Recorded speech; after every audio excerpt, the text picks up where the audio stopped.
델멜라와 델하르사와 그룹과 아단과 임멜에서 올라온 자가 있으나 그들의 조상이 가문과 선조가 이스라엘에 속하였는지 밝힐 수 없었더라. 그들은 들라야 자손과 도비야 자손과 느고다 자손이라 모두 652명이요 제사장 중에는 하바야 자손과 학고스 자손과 바르실레 자손이니 바르실레는 길르앗 사람 바르실레의 딸 중에 한 사람을 아내로 삼고 바르실레의 이름을 따른 자라. 이 사람들은 계보 중에서 자기 이름을 찾아도 얻지 못하므로 그들을 부정하게 여겨 제사장의 직분을 행하지 못하게 하고 방백이 그들에게 명령하여 우림과 둠밈을 가진 제사장이 일어나기 전에는 지성물을 먹지 말라 하였느니라. 온 회중의 합계가 42,360명이요 그 외에 남종과 여종이 7,337명이요 노래하는 남녀가 200명이요 말이 736이요 노새가 245요 낙타가 435요 나귀가 6,720이었더라. 어떤 족장들이 예루살렘에 있는 여호와의 성전터에 이르러 하나님의 전을 그곳에 다시 건축하려고 예물을 기쁘게 드리되 힘자라는 대로 공사하는 금고에 드리니 금이 6만 1,000다리기요 은이 5,000만에요 제사장의 옷이 100벌이었더라. 이에 제사장들과 레위 사람들과 백성 몇과 노래하는 자들과 문지기들과 느디님 사람들이 각자의 성읍에 살았고 이스라엘 무리도 각자의 성읍에 살았더라.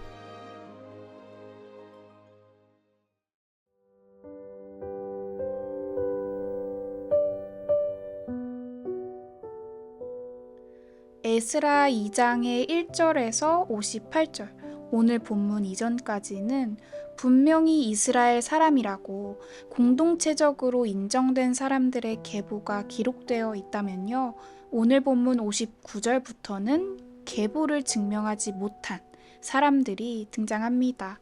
델멜라와 델하르사 그룹, 아단, 임멜, 여기는 이스라엘이 포로로 있던 바벨론의 도시예요. 이곳으로부터 왔다라고 어디에서 왔는지는 말할 수 있지만 그들의 혈통, 그 뿌리가 이스라엘임을 증명할 족보는 없는 것이죠. 성경이 이렇게 구분하고 또 드러내어 기록하는 이유는 족보가 의미하는 바가 아주 중요하기 때문입니다. 이스라엘은 그냥 있는 어떤 민족이 아니지요. 하나님이 선택하시고 하나님이 세우신 하나님의 백성입니다. 그리고 그 후손들은 하나님의 약속을 이어받는 사람들이에요. 족보 안에 있느냐 하는 것은 하나님의 약속 안에 있느냐, 그의 긍휼 아래에 있느냐, 그것을 말합니다. 정체성이요. 그런데 오늘 말씀 59절의 하반부를 보시면요, 그들의 조상의 가문과 선조가 이스라엘에 속하였는지 밝힐 수 없었더라. 지금 이들이 자신들의 계보와 뿌리가 이스라엘임을 정확히 증명할 수가 없는 겁니다. 그런데 이렇게 정체성이 흐릿한 사람들을요, 이스라엘 공동체는 쫓아내거나 배제하지 않습니다.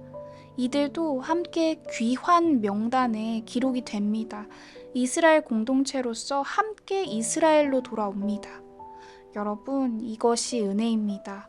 확신도 자격도 실력도 없는 우리가 하나님께 나아갈 수 있는 것, 구원의 기회를 얻는 것, 그것이 놀라운 은혜인 줄로 믿습니다. 그런데요, 또 다른 경우가 있어요. 61절부터요. 제사장 중에는 하고 자신들이 제사장 가문이라고 주장하는 자들이 등장합니다. 62절입니다. 이 사람들은 계보 중에서 자기 이름을 찾아도 얻지 못함으로 이들도 그들의 직분을 가계와 혈통을 증명할 길이 없습니다. 성경은 단호하게 말합니다. 그들을 부정하게 여겨 제사장의 직분을 행하지 못하게 하고 앞전에 이야기한 백성들처럼요, 귀환 명단에 기록된 것은 동일하지만요, 정체성이 불명확하다는 이유로 제사장의 직분은 인정되지 않습니다.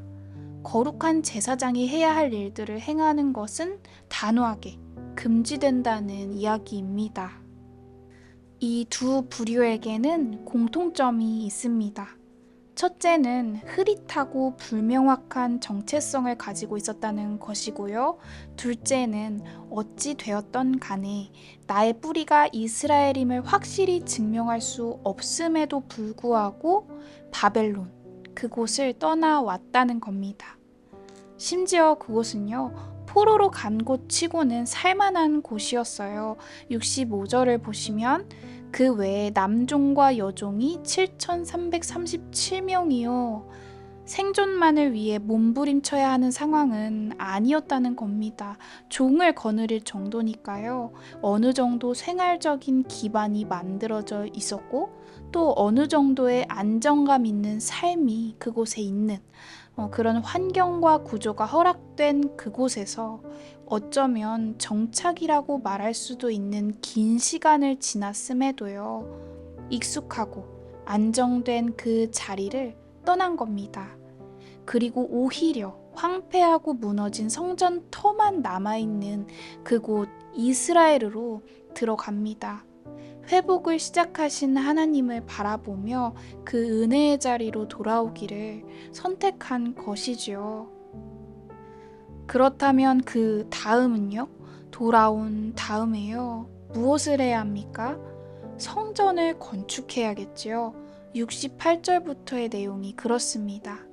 이제 기쁨으로 자원해서 예물을 드립니다.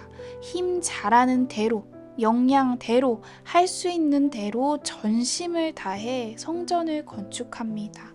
하나님의 임재, 그 동행하심을 구하는 것이죠. 정체성의 회복입니다. 분명하게 해야 하는 것입니다. 돌아왔다면 돌아온 자답게요. 이제는 정말 이스라엘 백성이 되어서 살아가야 하는 책임이 주어지는 것이지요. 예수 그리스도의 죽으심과 부활하심으로 우리에게 회복이라는, 구원이라는 놀라운 은혜가 주어졌습니다. 죄인에서 의인으로, 고아에서 하나님의 자녀로요, 신분이 회복되었습니다. 우리의 정체성이요, 이전과는 달라졌어요. 하나님이 우리를 제자로, 성도로, 또 왕같은 제사장으로 부르셨지요. 구별된 그 자리에 세워진 겁니다. 그렇다면 그 제사장의 직분을 행하기 위해 우리가 분명히 해야 하는 것이 있지요. 바로 정체성입니다. 본문에서는 족보와 보게로 그것을 증명했다면요, 우리는 무엇으로 하나님의 백성임을, 또 제사장임을 증명할 수가 있을까요?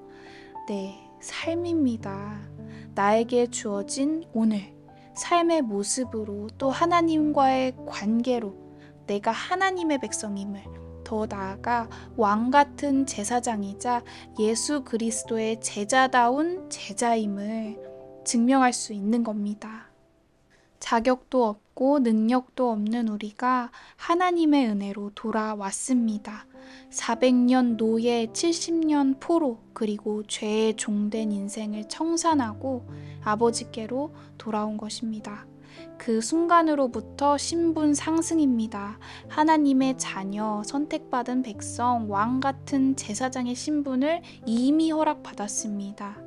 이 놀라운 은혜를 입은 자다운 오늘을 살아내시기를, 회복을 잊지도 않고 포기하지도 않으시는 하나님의 사랑에 기인하여 하나님의 성전, 하나님의 나라를 세워가는 데에 기쁨으로 동참하시는 저와 너나들이 온 성도님들 되시길 축복합니다.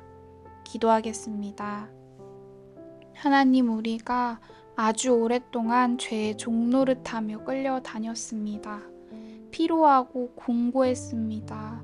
스스로 어떤 존재인지, 어떤 사랑을 입었는지 알지도 못하고 살아가던 우리에게 새 생명을 허락하신 은혜에 그저 감사할 뿐입니다. 이것을 삶으로 고백하기 원합니다. 우리가 떠나온 그 자리를 다시 뒤돌아보지 않게 하시고, 바로 오늘 은혜를 입은 자로서 영혼을 선물 받은 그 성도의 자리, 제사장의 자리에서 책임을 다하며 살아가게 하여 주시옵소서.